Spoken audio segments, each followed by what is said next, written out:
Salut, moi c'est Arnaud, il est disponible en 6 coloris différents, il partage beaucoup de points communs avec son grand frère tout en ayant un prix beaucoup plus abordable. Je parle évidemment de l'iPhone 11 et on va le déballer tout de suite. On se retrouve tout d'abord avec la boîte qui est blanche ici contrairement à l'iPhone Pro et qui met en valeur le dos de l'iPhone et par conséquent la couleur que vous avez choisie.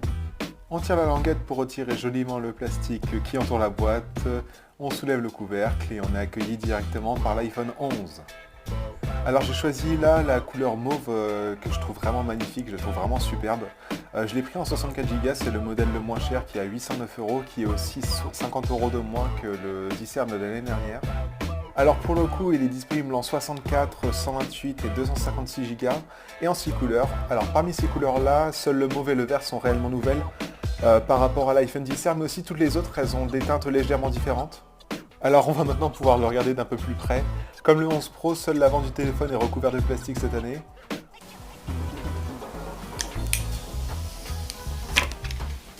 Alors par contre, là où ça coince, c'est que contrairement au modèle Pro, Apple nous fournit ici toujours le même chargeur de 5 watts qui est inclus avec tous les iPhones depuis 2010 et le même câble USB-A vers Lightning qu'on peut pas brancher sur tous les Mac qu'Apple vend actuellement sans un adaptateur. Ça abîme moins la batterie, mais c'est tellement pratique de recharger 50% de la batterie en 30 minutes qu'on est prêt à sacrifier les quelques pourcentages de batterie qu'on va perdre sur le long terme. Alors l'iPhone 11 est quand même compatible avec la recharge rapide, mais vous devrez acheter les accessoires de votre côté. Il est l'heure de configurer cet iPhone, donc il est fourni évidemment sous iOS 13, mais il faut savoir qu'une mise à jour arrive très vite.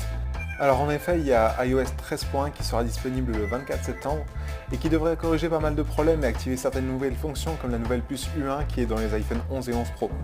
On va parler un peu plus de la couleur, Apple l'appelle mauve mais c'est vraiment plus dans les mêmes tons que la lavande pour moi. Je trouve ça vraiment super joli même s'il faut avouer que le module photo est assez bizarre et je suis pas trop encore habitué au fait que le logo Apple soit centré.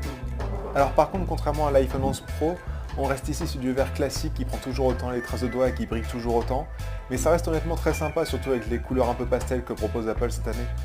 Pour moi, je trouve que la taille est vraiment parfaite. L'iPhone 11 Pro est trop petit, le Pro Max il est trop grand. L'iPhone 11 il se trouve vraiment entre les deux avec les 6,1 pouces et je trouve que c'est vraiment top. Par contre, c'est clair que ça va être trop grand pour beaucoup de personnes et j'aimerais vraiment qu'Apple propose un nouvel iPhone SE avec des tailles plus raisonnables. Et puis en plus, cette année, tous les iPhones sont plus épais que les précédents. Donc c'est un peu l'inverse de ce qui se passait avant, mais ça va vraiment pas aider à la prise en main. L'écran pour le coup c'est du LCD par rapport à l'OLED du Pro et quelqu'un qui vient d'un 10 ou 10S il va vraiment sentir la différence. Par contre quelqu'un qui vient d'un 8, d'un 6 ou d'un 7 il va pas vraiment voir la différence, ça sera surtout un meilleur écran pour lui. Les bords d'écran ils restent toujours un peu plus épais que ceux d'un iPhone 10S ou d'un iPhone Pro. Par contre ça reste évidemment beaucoup moins épais qu'un iPhone 7 ou 8. Il a les mêmes capteurs grand angle et ultra grand angle que l'iPhone 11 Pro et va bénéficier des mêmes nouveautés comme le mode nuit ou Deep Fusion.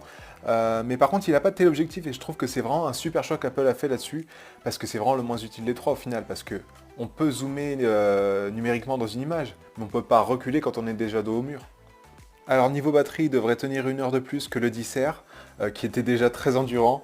Il a la même puce A13 que l'iPhone 11 Pro et résiste également aux éclaboussures mais par contre uniquement à 2 mètres de profondeur contre 4. J'espère sincèrement que ce premier aperçu de l'iPhone 11 vous a plu. Si c'est le cas, n'hésitez pas à vous abonner, à laisser un petit pouce bleu et moi je vous dis à la prochaine. Allez, salut!